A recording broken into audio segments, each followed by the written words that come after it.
However well-intended the Racial Justice Act was, and I'm sure it was well-intended, the effect has been obscene. The victims cry out, change this injustice. If you tell a lie long enough and often enough, somebody will believe it. But there's a rumor going around that this bill that we passed in 2009 is a get-out-of-jail bill. You can get out of jail. They're going to come and get out of jail and be right back in your neighborhood. They're going to move next door to you. That is the farthest thing from the truth. Now, again, whatever your view of the RJA, this is an extremely flawed bill in every respect, and no one should doubt the intent and what it does.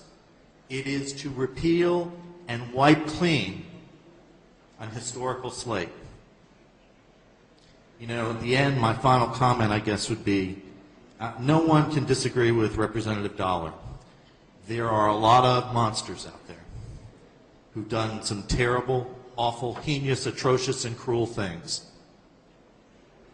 And that is precisely why, when it comes to the issue of race and law, when emotion holds sway, we ought to let reason hold the day. And I close with an op-ed from a murdered family, victim's family in Fayetteville, who said at the end, in opposing this repeal, executions tainted by racial bias are a dishonor to all of us and to the memories of our murdered family members. We do not solve the problem of crime.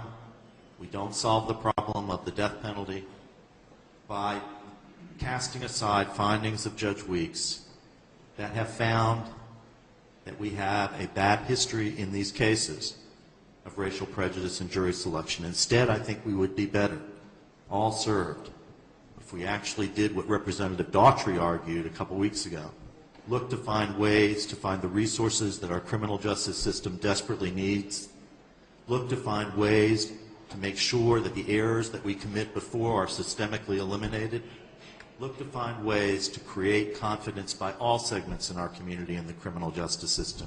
If we focused our efforts on that, instead of repeatedly on this, we would find, I think, a lot of the answers to these problems.